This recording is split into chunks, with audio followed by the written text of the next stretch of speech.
बिस्मिल्लाहिर्रहमानिर्रहीम। अस्सलाम वालेकुम। अच्छा, मेरा नाम डॉक्टर अब्दुल अज़ीज़ हसन है। मुझे जो है ना एक डिमांड आई थी कि सर आप जो है रियल इस्टेट पे जो है ना वीडियोस बनाए। देखिए, रियल इस्टेट पाकिस्तान में एक बड़ा बड़ा बिज़नेस है। पाकिस्तान के अंदर समझो कि सबसे ज़्यादा लोग जो बिज़नेस करते हैं वो रियल इस्टेट का बिज़नेस, हर दूसरा बंदा आपको रियल इस्टेट में नज़र आएगा। कोई प्लॉट ले रहा होगा, कोई प्लॉट बेच रहा होगा। इवन अगर आप रियल इस्टेट में देखेंगे ना तो रियल इस्टेट एजेंट आपको जो ना वो ऐसे मिल जाएंगे, खुम्बियों की तरह निकलते हैं ये। हर जगह पे, हर मोहल्ले में, हर गली में जाओ तो आपको रियल इस्टेट की 8-10 दुकानें नज़र आएंगी।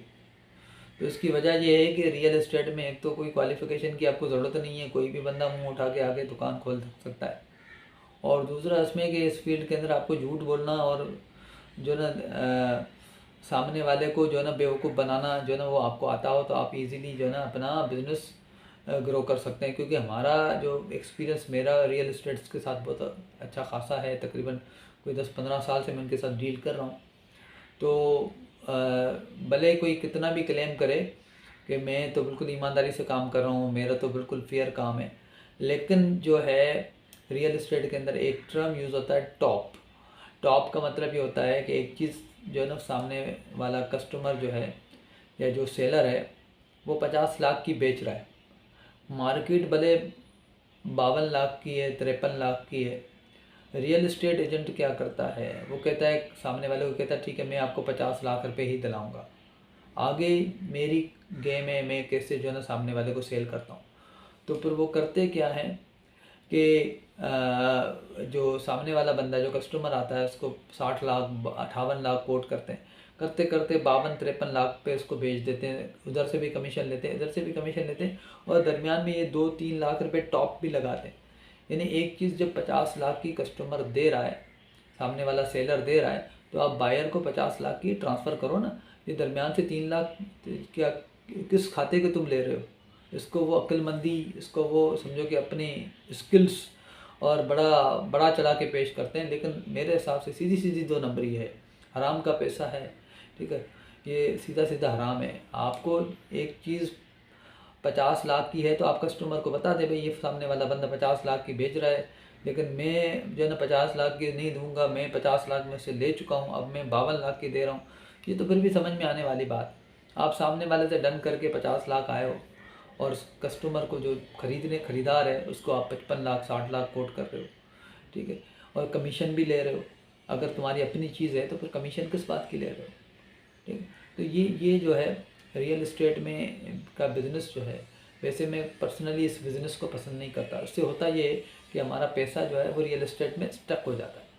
यानी अगर मेरे पास 50 लाख हैं, 60 लाख हैं, XYZ किसी के पास भी पैसे हैं, तो वो प्रॉपर्टी में लगाएगा। प्रॉपर्टी क्या है? ज़मीन है, वो पड़ी रहेगी, पैसा लगा हुआ है। अब हुआ क्या, कभी ए ने बी से ख़रीदा 50 लाख का, और बी ने सी को फिर बेच दिया 55 लाख का। अब पैसा जो है ए से बी की जेब में या बी से सी की जेब में चला गया। तो इससे ये होता है कि किसी का कोई फ़ायदा नहीं हो रहा, यानी कोई इकोनॉमिक एक्टिविटी जनरेट नहीं हो रही, कोई जो है ना पैसे जो है ना वो जनरेट नहीं हो रहे, कोई जीडीपी में ग्रोथ नहीं हो रही। बस एक बंदे की जेब से पैसे निकल के दूसरे बंदे की जेब में आ रहे हैं।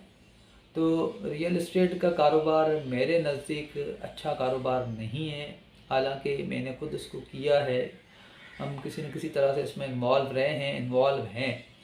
लेकिन मेरी गुजारिश है गवर्नमेंट को, या ऐसी पॉलिसीज़ बनाई जाएं कि रियल इस्टेट से लोग डिस्करेज होकर कारोबार की तरफ आए।